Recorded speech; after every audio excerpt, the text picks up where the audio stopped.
about the 50th anniversary of the Black Panthers taking over the state capitol Yes. here and getting into a tete-a-tete with then Governor Reagan about the right to carry.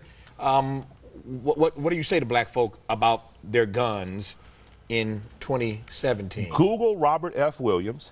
He was the person that inspired the Panthers to even become Panthers. He was a black Marxist. He was in the 50s. He was a person that the NRA gave a charter to in North Carolina so that blacks could defend themselves. Later, those blacks became people like the Deacons of Defense. He also sold them ammunition. When they couldn't buy ammunition locally, the NRA did. So the NRA has a value to me. My father's been a member. I am a member. I think my father might be lifetime. I'm a member. It has had a value to me my entire life. My entire life, my father and uncles have been members of the NRA. I am personally think that 1 million black men this week should go online and just get a year's membership and see how you like it. They didn't hold that thing in Atlanta for nothing. They could have held it in Minnesota. They could have held it in Oklahoma. They could have held it in North Texas. They held it in Atlanta because they really don't have a problem with you having guns. And I was talking to Colin Noor. You believe that? Absolutely, I do. I'm not sure I buy that. You don't have to buy it. I agree with everything you say. You don't I'm not sure. Here's my point.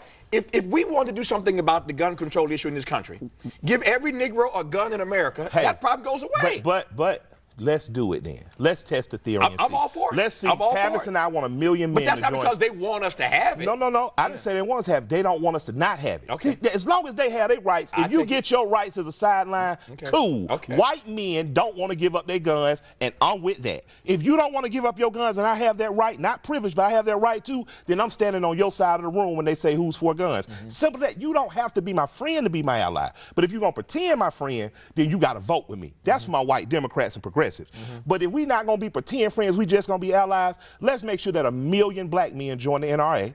Let's show up on the floor of the NRA like Maj does. Let's show up like the NRA spokesman, my man Colin Noor, who says that, Michael, part of the problem is every time guns are described in reference to black people, they talk about gangs and drugs, and that's unfair and that's wrong. Most gun owners that I know, whether it's 10 people to my left or my right, are responsible home-owning black men with families who own rifles and handguns. They own rifles because they hunt for sport. They own handguns to protect themselves. They have a shotgun in the house to protect their wife and children. That's most of the guys I know. We need to normalize that. People need to see Tavis at a shooting range. People need to see Dr. Cornel West trying to get off a Uzi at the range. You know what I mean? Yeah. But what we cannot have anymore is that when guns are talked about, we go silent and shrug in a corner. We allow somehow our moms and aunties and sisters to only talk about guns. And I'm encouraging more women to shoot too. Like I think they're the Pink Panthers or the Pandas, a group of black women that are shooting. We need these service people that are coming home to form shooting clubs. And this ain't, hey, they're coming to kill us. This is because guns get accidentally picked up by children. Your children should know how to, first of all, walk away from a gun if they see one. But by the time your boy's 12, 13, 14 years old, he should have been to the range and should know how to load and unload a pistol. We need to be cognizant that these rights are not everywhere. I was in London 3 years ago, and I got one question from all the black kids. Do you know Gucci Man? And part B to that question, can you own a gun for real? So, what happened to that Killer Mike? The Killer Mike that did the interview with Travis Smiley and straight up admitted that his father was a member of the NRA. Most of the black men in his family were NRA members. He was an NRA member. When did that whole thing change to where he's scared to admit that he is not emotional about politics and he understands an ally? He understands we might not agree on 90% of the thing, but I know how to rock with you on this one issue and keep it moving. That was the old Killer Mike. Bring that Killer Mike back, because this new Killer Mike where he's on television making himself look like a fool. Now, yes, Killer Mike is the only black celebrity, I would think, on the right side of the gun argument who can articulate himself correctly. It's not a lot of them. Most of them, even if they feel that way, they won't publicly say it because, case in point, you had the News One writing articles talking about Killer Mike, blah, blah, blah, NRA, when it had nothing to do with the Parkland shooting. Why is TV One or News One like making that comparison, making that argument, making it like you have to choose between supporting that march or being a black gun owner? That shit don't make sense to me. But we already discussed that shit. Like, just as it's done with me, as far as the gun issue goes. When it comes to the collective of black folks, or at least the ones in the media representing black people or speaking for them, I'm just not going where y'all going when it comes to that topic. Period. But I like that Killer Mike, but this new Killer Mike, it's like, I guess I get it. You know, he's in the limelight. He got a million people probably calling his phone. He said the Boule Bird called him. He did an interview with him. All these publications, you know, black media publications are attacking him for his association with the NRA, which I don't even understand why they, you know, yes, Colo Noir represents the NRA, but you could say the man's name, like he's talking to him, who he's talked to several times.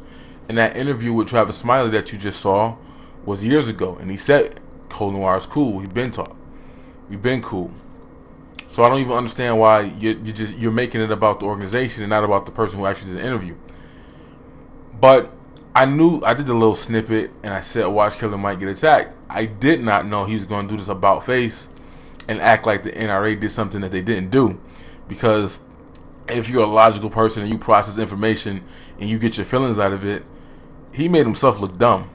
Because Colo Noir released the whole video and Killer Mike did most of the talking. And I can say I damn near agree with almost everything Killer Mike said in the video, except for the part where he talked about how when it came to the crime bill 94, that black people asked for that. That's what Bill Clinton said to those Black Lives Matter protesters. He said, I'm glad that Clinton said that because that's what we asked for. Like, no, black people didn't ask for that. They did want safer streets. They did want people not selling crack to 13-year-olds. They didn't want the violence to chill, but they did not ask for the policy of mandatory minimums, 3-strike laws, welfare reform that was attached to that. Like, they didn't ask for all that. They asked for programs and jobs and things of that nature to curtail the violence. So that was like, that's not completely true when people say, oh, well, black people asked for it. They wanted help, but they asked for a lot of other things that they didn't get any of that. And what they got was worse. So I just don't agree with that part. But other than that, I agree with everything the man said. It was a deep, real conversation that needed to be had. And the reality is, from the responses, it feels like most black people might not feel that way to what he was saying about gun ownership and whatnot. And you got a lot of butthurt white liberals attacking them, talking about, I'm disappointed that you killed Mike. You could have went anywhere else. But they're like, why? Like, I think liberals and even black people, period, they overhype the power that the NRA has and their abilities. Like, they just do. Get out of your feelings and address the argument. And the funny thing is, Killer Mike's apologizing and, saying I stand with the kids and all that. And I'm like, well, let me think about that for a minute. Break that down. Right? In essence, they are using their First Amendment rights to try to attack people's Second Amendment rights. And you have to support both. They're not interchangeable. You need, if you remove one, you remove the other. It's like people always talk about how Australia and the UK and all these, they banned guns with a forced buyback, what they did in Australia. But people will say something like, well, why can't you do it like Australia? And I'm like, you do realize that Australia and many parts of the UK, you go to jail for your Facebook posts.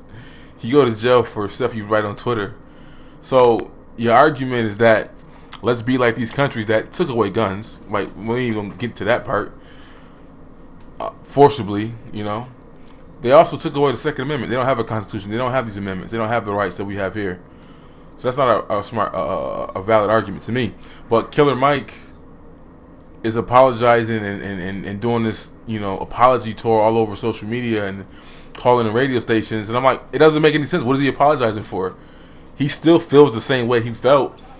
Now, if the argument is that we don't like the way, which is dumb, right? Let's break this down. Because I heard other people who covered the situation initially said, well, they weaponized his video. How the fuck do you weaponize a 18-minute clip that Killer Mike said exactly what he said? Like, he didn't say anything that they didn't chop and screw the video up. and make him say something he didn't really say. Like if they did that, then that's a problem. All they did was take 18 minutes out of a 42-minute video, and it wasn't even a full 18 because he had other clips in it. So maybe a 15 minutes out of a 42-minute video clip, he chopped it up and used it, which he was going to do throughout the whole season of the NRA TV, which everybody does. The Breakfast Club, they chop up interviews. They show you this clip here first. My thought process was that NRA TV dropped a video a week ago when it was supposed to on NRA TV. Obviously, the public, the masses, are not subscribed to that, so they'll all get to see their content. So you have exclusive content for your network for paying subscribers, and then you have content for the people who you want to sign on and get, or you want to get to hear your message. And that's what it looked like to me. Like, that's just standard. Everybody does that. Vlad does that.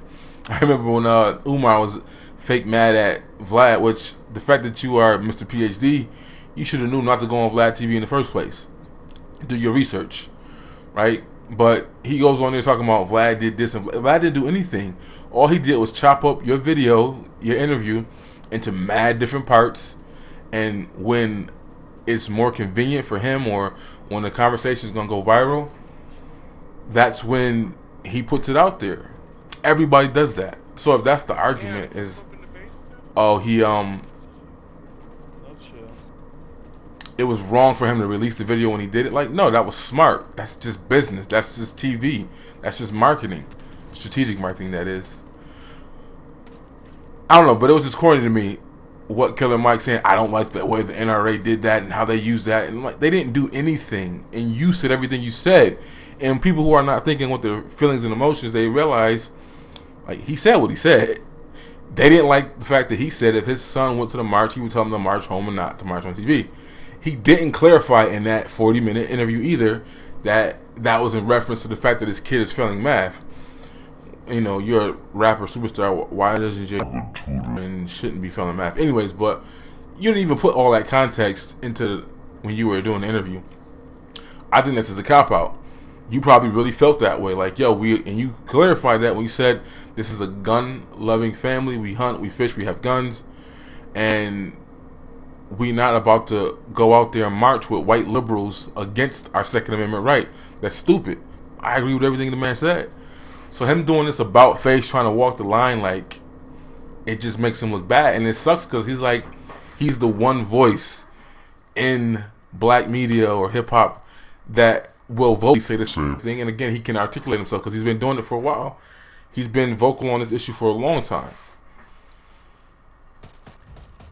And you don't really have anybody else, but he's trying to walk that line. And you can't walk that line. I can't say I support a bunch of kids walking to protest against the Second Amendment. I don't. I support speech that I don't agree with, but I'm not going to get behind and say, yeah, good job, go ahead. Like, no. I'm going to do what NRA TV did. I'm going to try to counter your argument with my free speech. Not shut you down, not stop you from doing what you're doing, but I'm going to give an opposing view to what you did, and that's exactly what NRA TV did. Again, I do not understand at all what the freak Killer Mike was talking about. He called Roland Martin. Even on a Roland Martin interview, they asked the questions that, no matter him apologizing or not, they don't like his answer. When he did it wasn't really Roland Martin. Roland Martin tags teams on a phone call with Tom Joyner and his host or whatever. And the one chick said, well, Killer Mike, did you clarify that in the interview? She's like, well, you got to watch the interview. Like, no, you didn't clarify the thing about your kid failing math and why you said that. It doesn't even matter. Your father, that's your home. And people are saying, to my shock and surprise, because Charlemagne has been one of those people who also called for gun control and all that stuff. He was the only person that really saw give him some nuance. Hot 97, Ebro, of course, white dude, Rosenberg, whatever. Oh, we're disappointed in you, Killer Mike. You could do better. Like, for what? We're at the point now where people think they can tell grown adults who they can associate with, who they can do interviews with. Now we lack the critical thinking skills and are too emotional to recognize that people go on Fox News every day. Obviously, black people don't like the Fox News, but every day our favorite bright girl magic, Angela Wright, goes on there and she debates. So it's almost like saying you can go on networks that we don't find friendly or cool, as long as you disagree with them. But if you would go on a network and you agree with them, we're gonna get in our feelings and bitch and moan about it. That's what it looked like. Every day people go on different networks that black people don't co-sign, but because they disagree, I guess it's cool. I don't understand that. But this gun thing is really showing a lot. Like, I've already said, there are 3 things that black people vote against their own interest. And the context of that is how you always got these liberals talking about, why won't the poor whites vote with us? Because we have what to show for 50 years voting Democrat? Not a damn thing. But you want to tell them that they shouldn't vote the way they vote, and they're voting against their own interests. Like, no, they vote for whatever interest they want. They could be a one-issue voter. They can be whatever. And even the fact that even though they're poor, even though they're in bad economic situations, you know, they said that the poorest district in the countries are like 2 districts that are Republican running in Mississippi or some shit like that. But data-wise, wealth-wise, they still do better than middle-class black families. So why are you trying to tell them to come over here and come fight with you when you don't even get anything? And they probably would benefit from those policies. We know that, right? Many of the things that black people did fight for historically, with affirmative action and things of that nature, they found a way to twist it and flip it, and it helped benefit them. Different video, different conversation, though. But it sucks to see this situation in the media, man. Just always watching black people, specifically black men, kowtow and bitch out. And I'm not saying it's not hard, right? I get it. Like, that man took a lot of heat when he supported Bernie Sanders, and black people didn't like that. We saw what black people did to Cornel West. I completely stated several times that I don't agree with his philosophy. Too kumbaya, too soft. But I don't like the way that he was allowed, white liberals were allowed to shit on him, and we let that happen. We co-signed that. They let Bill Maher talk disrespectful to him, like he's a black intellectual, ivory tower Negro and all that. I get it. But I don't agree with him, but I still thought that was shady, the way we let white liberals do that to him and the way we did that to him, because he actually did what he was supposed to do and hold Obama accountable for whatever. But yeah, I knew that the attacks were going to come. I saw the whole thing instantly after the interview aired. They're going after Killer Mike, and then there was like a second interview that I guess appeased some people because he explained nothing, right? He said everything he said in the video. He supports the Second Amendment. He supports AR-15s and AK-47s. His opinion has not changed on that. He said himself in the video that his son could not go. Now, he kind of did backtrack on that and said, yeah, my kid did go, or whatever, blah, blah, blah. He backtracked on that, absolutely. But his initial response was, if you march out that school, march out my house. And I would say the same thing. You can be whatever you want to be when you're an adult on your own, when you live in your parents' house. You got to abide by their rules. That's just what it is. But it's just telling that I can't fathom how, again, when I watch Fox News or a different network, you got libertarians, you got conservatives, you got... This whole month, I'm realizing how many Republicans are soft on guns, too. How many moderate Republicans there are, or like they just don't care about the Second Amendment, or they're Republicans in California or New York, and they're accustomed to that anti-gun culture. So it's a lot of them motherfuckers that say stuff that's sideways and it's kind of weird. Which I think eventually, I do believe that the Second Amendment will get adjusted or messed with. I do believe that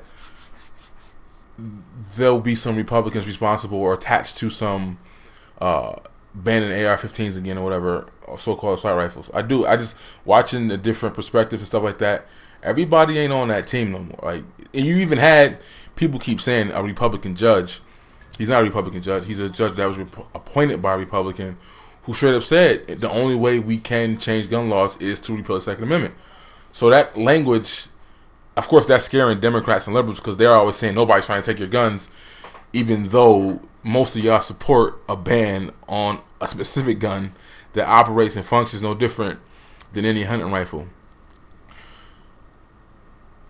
But yeah, Killer Mike, it's weird, man. I want to get a brother props and be like, yeah, I'm glad you're vocal and you're talking about these things. But at the same time, you made yourself look dumb because you didn't clarify anything.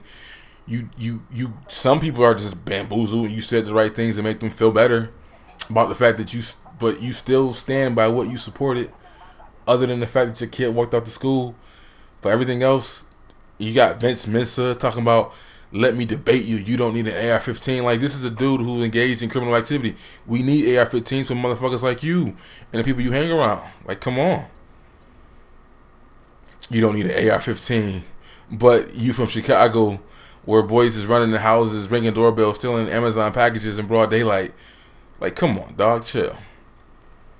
That's some pretty arrogant stuff where somebody can tell you what you need to protect your house. That's crazy.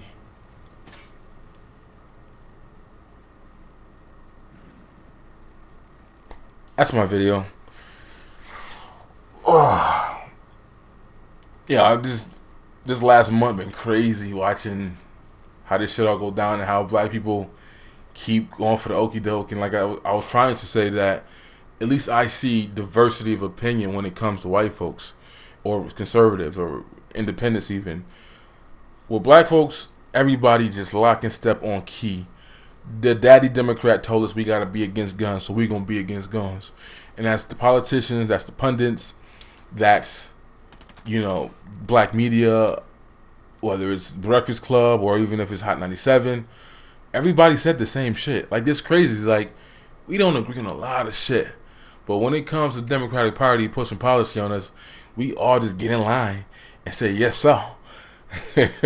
And the people who get out of that line are considered the coons and stuff like that. That don't make sense to me. To me, y'all a bunch of coons who letting white liberals convince you to not protect your neighborhoods and have guns to defend yourself when you know damn well why you need an AR-15. And I'll probably put the clip of the sister saying that. Why it's needed.